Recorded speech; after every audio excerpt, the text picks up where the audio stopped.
Greetings. I am Frances Parnell, speaking for the Gardening for Wildlife Committee of Cape Fear Garden Club.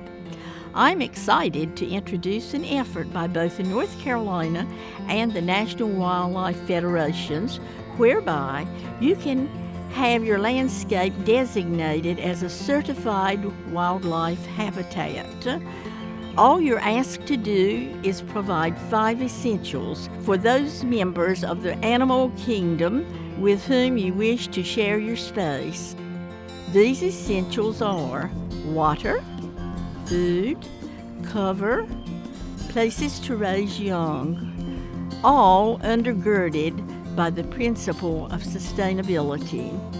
I am inviting you to make your landscape a special place for you and wildlife.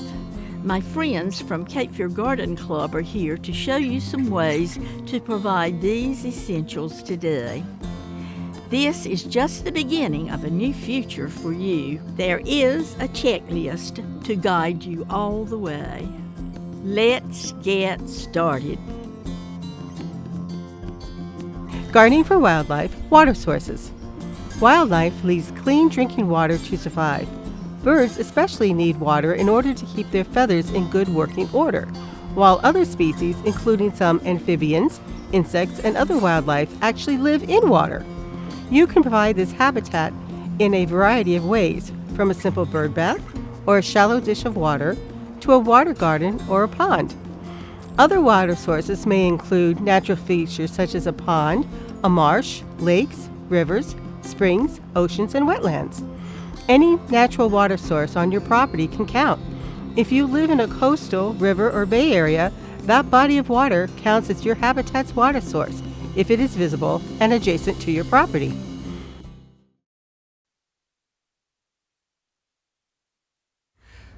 Birds love bird baths, so they're a great way to put out the welcome mat for your favorite wildlife species. All you need for your bird bath is a cleaning brush and some water from a hose or a watering can. You can purchase a bird bath or make your own. You can also place large plant saucers on tree stumps, logs, or large plant pots. To entice small birds to jump in, a bath should be no more than 3 inches deep. To allow birds to get a foothold while bathing, the interior surface should be textured. Set up your bird bath near shrubs or trees. Whether you place them on bases or directly on the ground, select locations where birds can have easy access to cover in order to avoid cats or other predators. You've chosen your bird bath to put on your deck or your patio or in your garden. Here are a few hints to keep your bird bath prepared for your birds all year round. Keep your bird bath ice-free in winter. You can invest in an electric or a solar water heater designed expressly for that purpose. Or you can move it into your garage or your basement until the ice melts and rotate your bird bath with water from a water can or hose. In order to keep the water fresh and healthy for your birds, clean your bird bath regularly in the summertime with your scrub brush.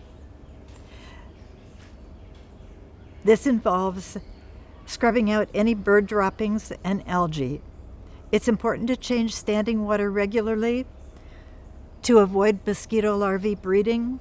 When you've done these few steps for maintenance, you and your birds can enjoy your bird bath year-round.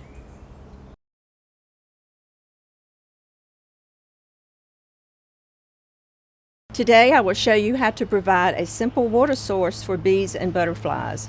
The items needed for this project include the following. We need a clay pot and saucer, a can of spray, your choice of color, some strong glue that will dry clear, some colorful stones, as well as some small rock. You spray paint the outside of the pot and the top of the saucer. Turn the painted clay pot upside down and glue the underside of the saucer to the bottom of the pot. This will create a miniature bird bath. These rocks that we put in provide a perch for the butterflies and bees while taking a sip of water. This is what the final product looks like.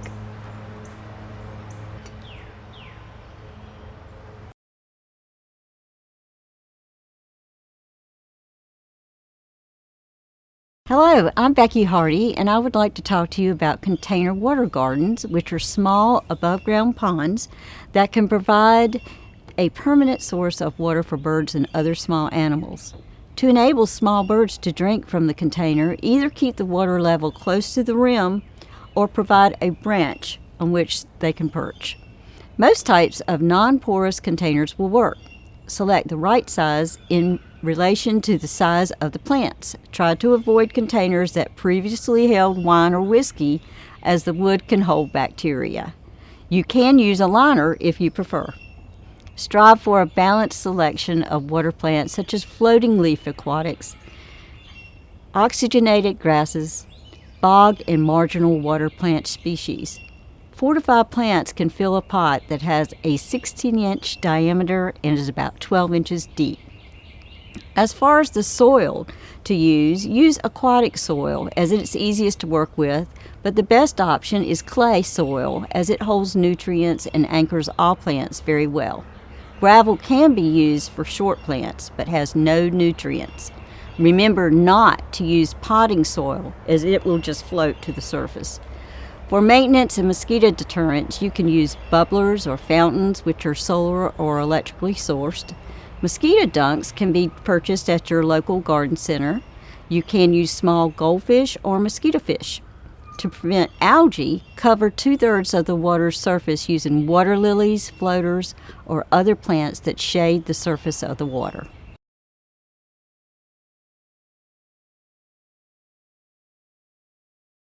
Vernal pools are a type of wetlands, sometimes resembling larger puddles. The pools go by a variety of names: prairie potholes, whale wallows, hog wallows, sinks, and kettles.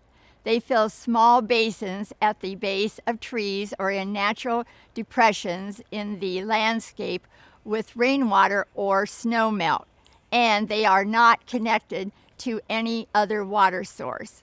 When trees are without leaves in winter and early spring, the groundwater remains uncollected by the tree roots.